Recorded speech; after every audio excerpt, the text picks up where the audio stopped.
And I think we are live. We're live.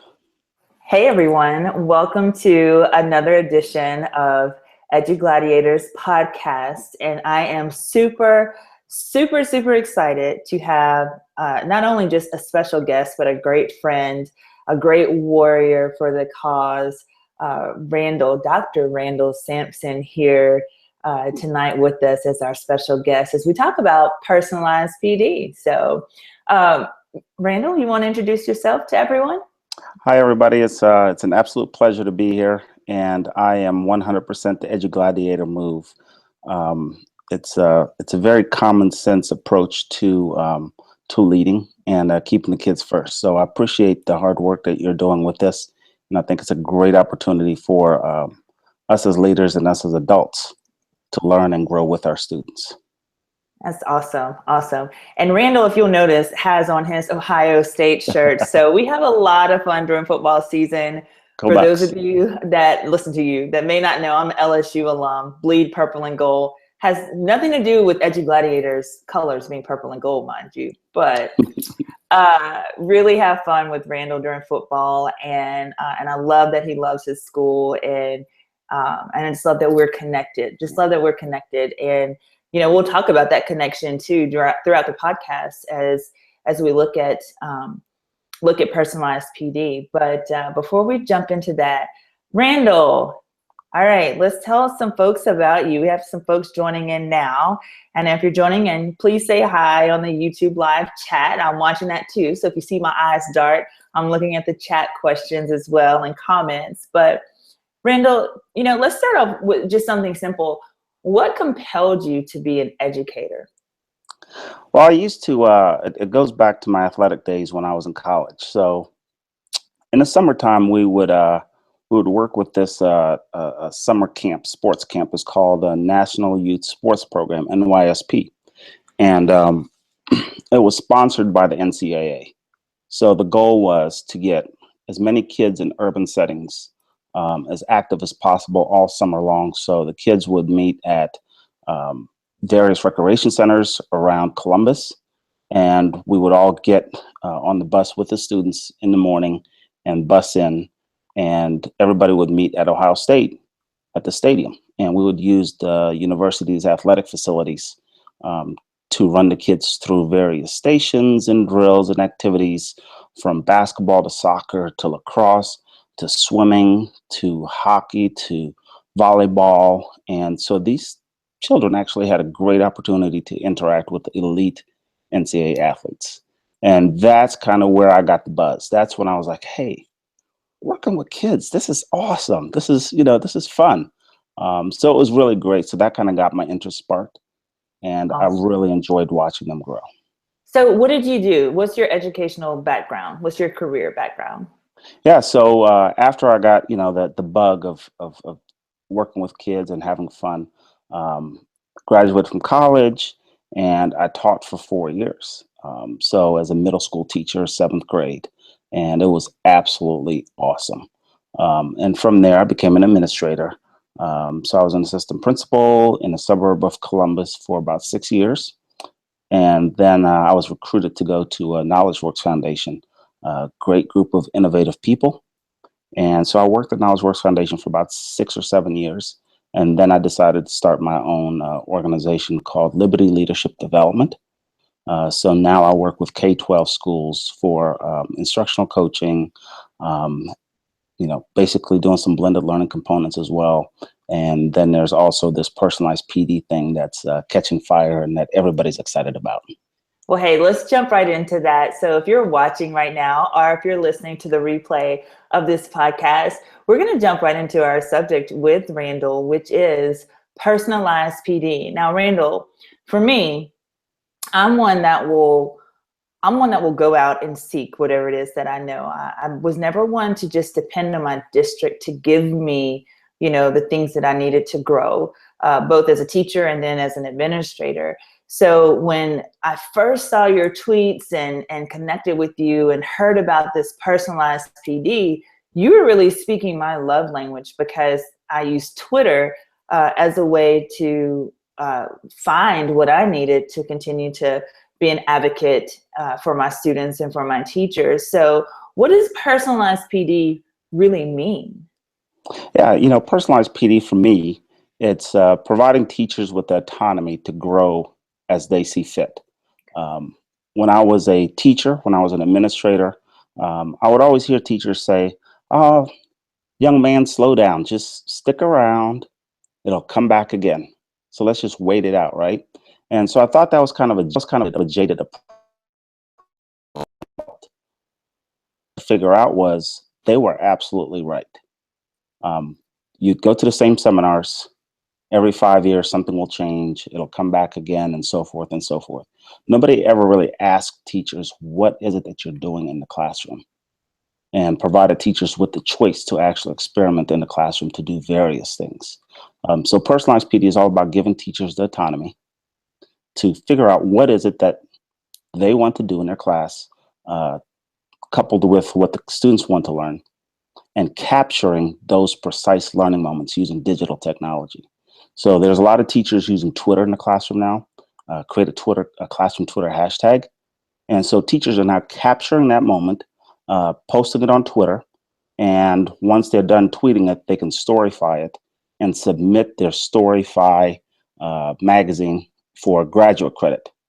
And that's the part that just blows the whole thing up, right? So everybody's excited Wow. about that. So a couple of things you said that really stood out to me was that we talk about as teachers, as leaders, as educators, as EduGladiators about giving our students voice and choice in their learning. And so with personalized PD, what you're saying is that, particularly how you have this set up with Liberty University and your organization, is that you're giving educators, teachers, and leaders voice and choice and how they want to learn. Is that what I'm hearing? Absolutely, absolutely. And the big thing about teachers having voice and choice, when you truly think about it, teachers have probably the least amount of choice of anybody in a building. So you don't get to choose what classroom you teach in. You don't get to go through student, you know, matchup sections to say, hey, I just want to teach this group of kids because we match up really well, right? So you don't get that choice. You don't get a choice as to the materials that show up to your door. And actually, when you even dig deeper, you really don't get a choice when you're hired as to what building you want to work in, right? Right.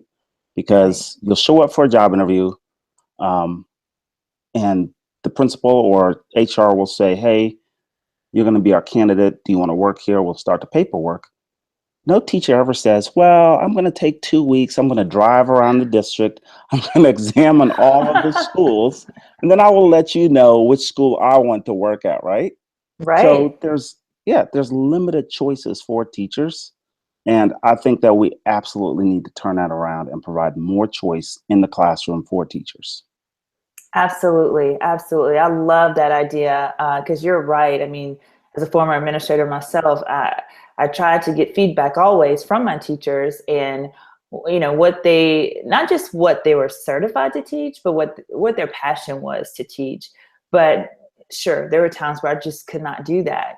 I've been given X amount of teachers and I have these many sections that need to be covered. So I love the idea of giving teachers voice and choice. And what I really love, and I'd love for you to talk a little bit more about that, is how they can use Twitter to earn graduate credit or PD credit for their work, because it takes a lot of time to participate in Twitter chats. I mean, EduGladiators is 30 minutes of fun and it's intense, but just looking at a Saturday morning, I mean, from Sat Chat to Lead Up Chat to Sat Chat West Coast to finally EduGladiators, I mean, that's like 3.5 hours. And a lot of people that jump into the EduGladiators have been a part of at least 2 of those earlier hour-long chats.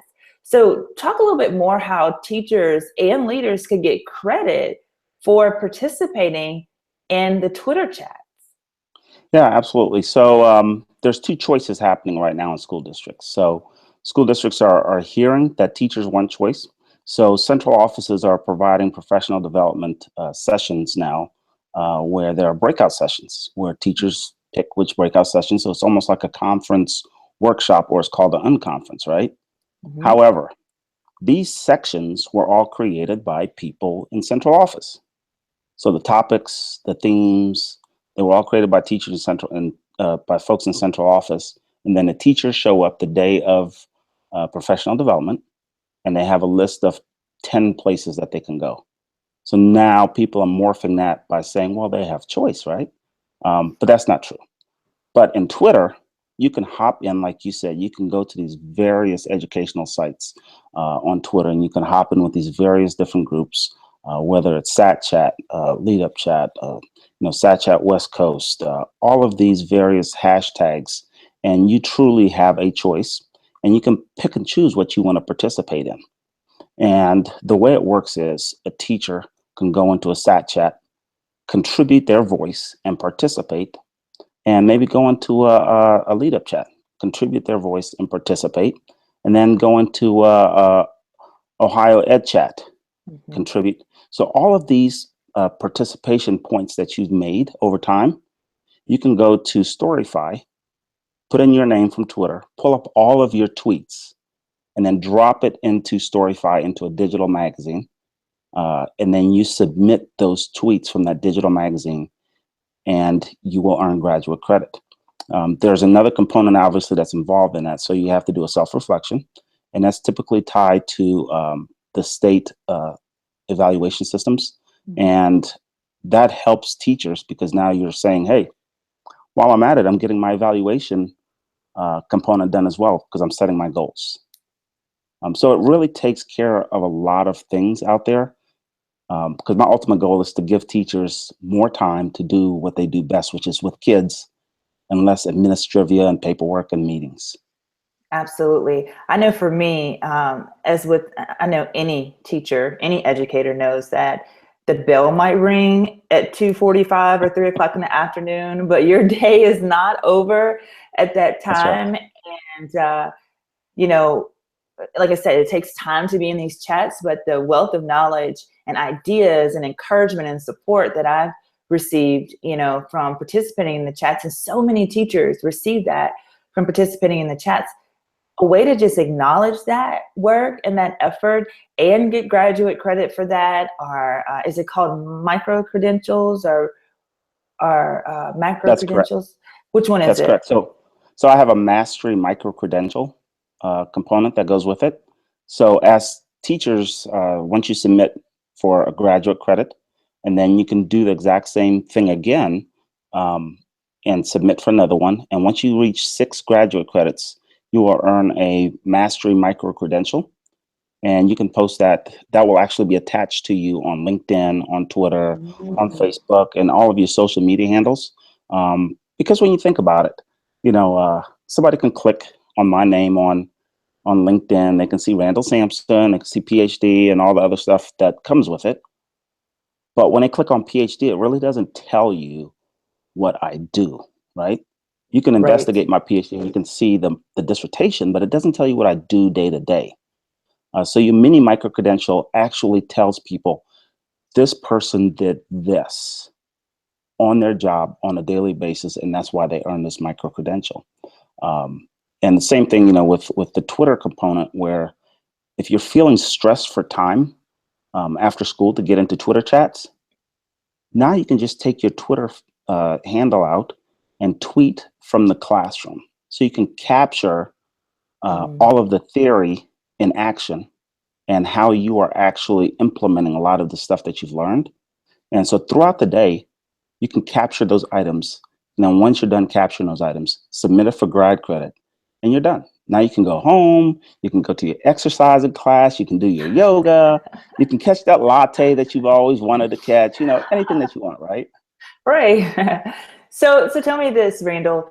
EduGladiators, we're continuing to grow, and one of our goals is to make sure that we are providing high quality resources for our warriors that are joining the movement, that are helping to usher in this new era of leadership, advocacy, and engagement for students and for teachers. So stage 2 of this that we're entering right now are webinars, and we actually have our first webinar, which is scheduled for Monday, a week from today, at 3 o'clock Central Time on our website.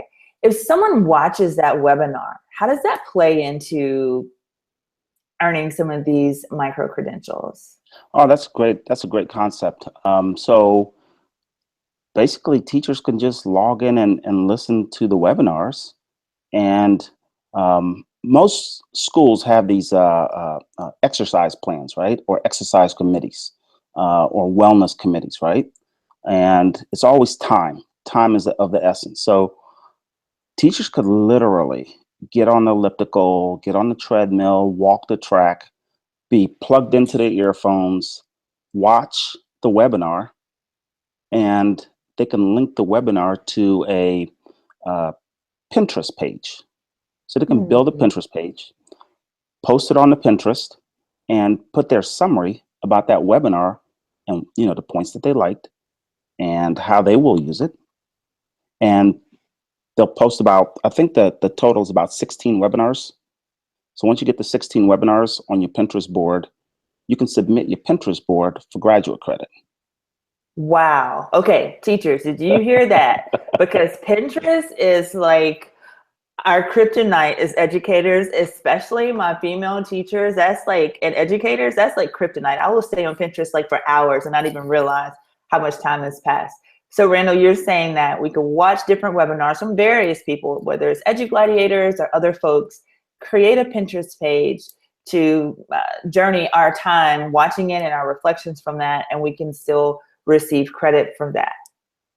Absolutely, absolutely. I had a principal out of Detroit, Michigan. Mhm. He was crunched for time, but he really liked the concept, and he does the early morning workouts. So he did this process, and his process tied into what their building strategic goals were. And so he found stuff that matched the strategic goals, and he put it on a Pinterest. And when he was done, he shared his Pinterest board with the staff and told the staff, "Hey, we're not going to have a staff meeting. Here's my Pinterest board. You guys can see on your own time what the vision is or what I'm thinking about, and you can add to it. Add your voice to it and create comments about what works and what doesn't work so we can build this thing together." So I thought that was very innovative. That is pretty cool. What about Randall?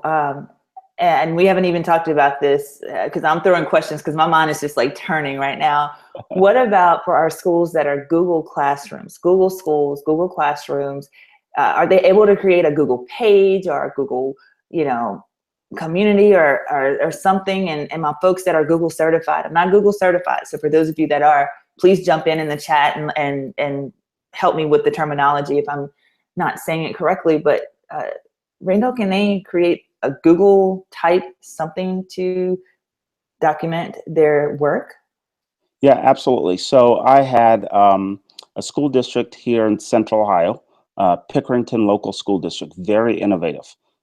There's a guy by the name of Brian Seymour. Brian Seymour is one of the national leaders for innovation with technology. They went 1-to-1. And so the entire district, I think they have about 900 teachers or so. The entire district became Google certified over the summer, over the course of the summer. So he got that all set up. And their thing was, it's not just good enough to get Google certified. We also need to have something that shows what you're going to do with your Google certification, right? So how do you start planning for the school year when it comes along? So one of the things that they did was I set up a Pinterest page with about 200 Google tools in it, and they could repin any of the 200 or any additional Google pins that they wanted to and create their own Google board and indicate in each component how they're going to use it based on a Google certification. And they submitted their Pinterest board with their Google items in it that's customized for their class by the teacher with the choice based on what they learned in the Google certification. So I thought that was Wow. fairly innovative. And then I also had some teachers in Columbus City Schools who came up with a great idea. Um, they weren't too comfortable with the social media, which is okay. So they decided just to use Google Slides. So they posted all their pictures on Google Slides and basically created a book. They created a digital book of their experience and submitted the link to their Google Slides. And I Hmm. thought that was very innovative. So I gave them choice, right? Mhm. Because it's all about free choice. It's not a choice construed by me where I say you can only do these things. So it's very open. So tell me this. I mean, I love it, and I'm looking at the chat box, and there's some folks commenting in that how much they're loving it and tweeting in as well. I'm following my Twitter hashtag how much they're loving this conversation here about personalizing PD. What has been the greatest barrier that you've dealt with in helping districts or helping leaders change their mindset of what professional development looks like for the teachers and their principals? Yeah, and I think you hit the nail on the head. It's all about mindset, right? So that's been really the biggest barrier. It's not that people don't want to do this kind of work. They just didn't realize that it existed. Mm. They didn't realize that it was even a possibility. And once I explained it to them in possibility standpoint, they're like, oh. And one person challenged said, well, I had to write a 5-page reflection paper for my grad credit through a university. And that's fairly robust, right, for a Sure. 1 credit class. I said, okay. And so I said, well, let's break down the metric. And based on Twitter, Twitter has 140 character limitation. And if you do my metric and post 64 tweets with 140 character limit, we did the math, we did all the metrics, it came out to about 4.5 to 5 pages of writing.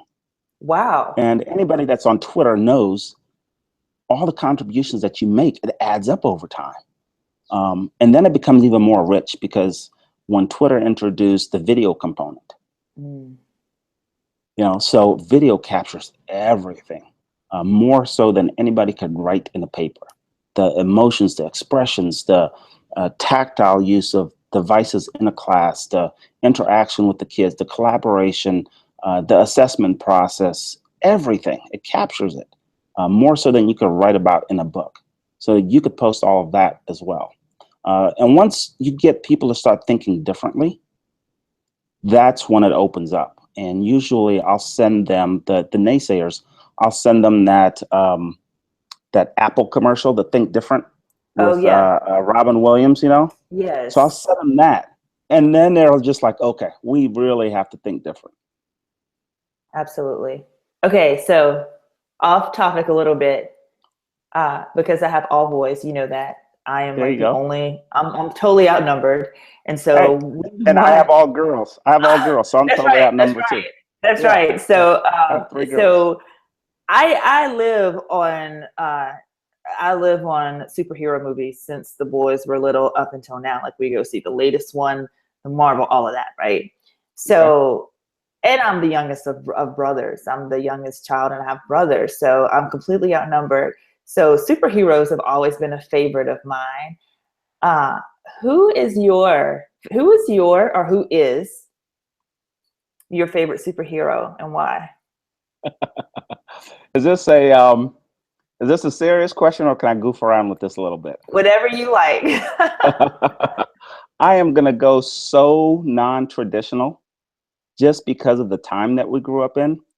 Uh, I'm gonna go with Blank Man. I have See, never heard of Blank Man. so non-traditional. Damon Wayans, when he was this superhero in the inner city urban, and it was just hilarious, right? And this was during our time when we grew up with In Living Color, Sure. so that whole genre, right? Yeah. So from non-traditional, I would say Blank Man. Okay. And then from more of a traditional, uh, I would say just the raspy dark side of Batman. My boys love Batman. They love the Yeah, darkness of it, yeah, actually. yeah, yeah. When the first Batman came out, the movie, right? Well, Yes. the remakes with Michael Keaton and everybody's like, "Whoa, Batman! Whoa, he's a little bit, darker than we thought it would be." So it was real cool just to see the morphing over time. I love that. I love that.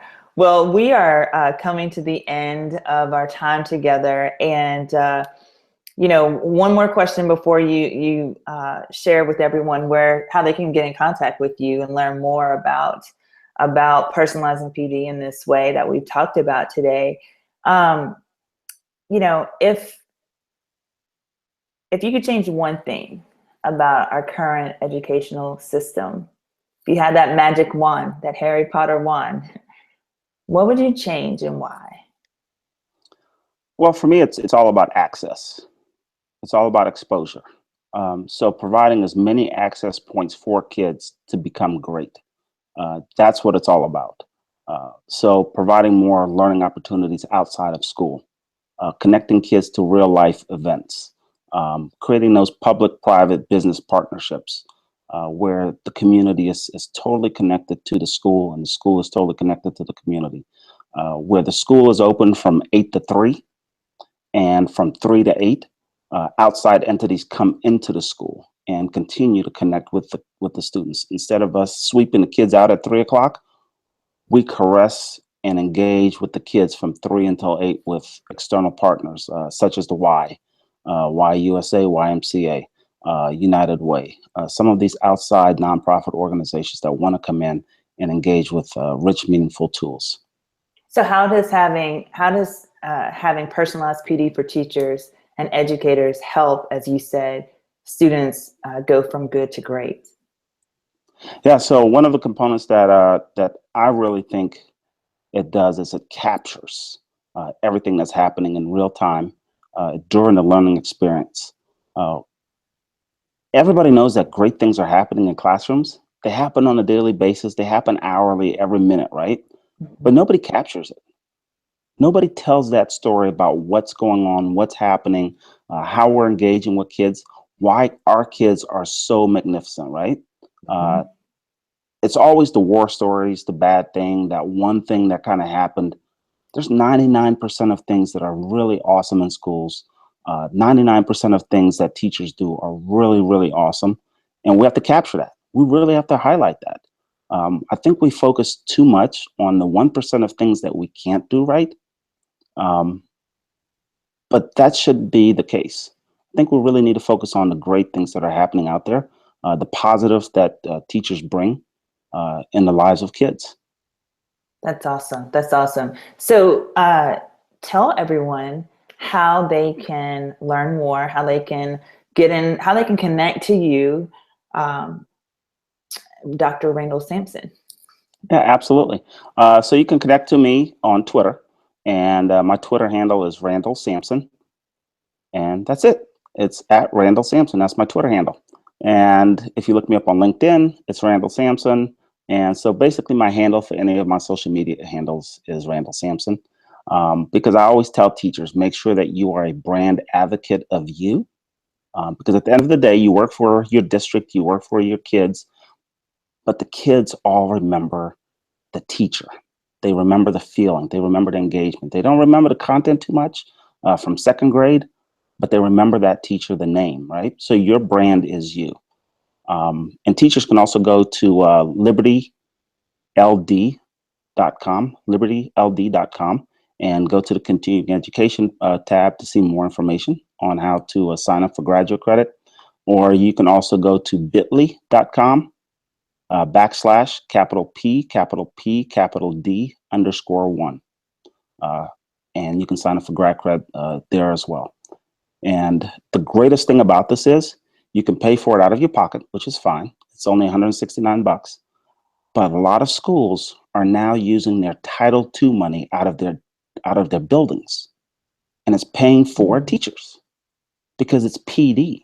So they're using Title II money to pay for PD, to pay for the experience, and teachers are loving it. Associations are loving it. And most importantly, the families of teachers are loving it because they're home more. They have time to actually engage at dinner, right? Rather than go through another class so they can get recertification or go to another conference. Absolutely. Absolutely. Well, Randall, thank you so much again for joining EduGladiators podcast tonight. This is our second episode. So You know, more to come on EduGladiators, you know, with our podcast. And if you are not following our channel, subscribe to our EduGladiators YouTube channel.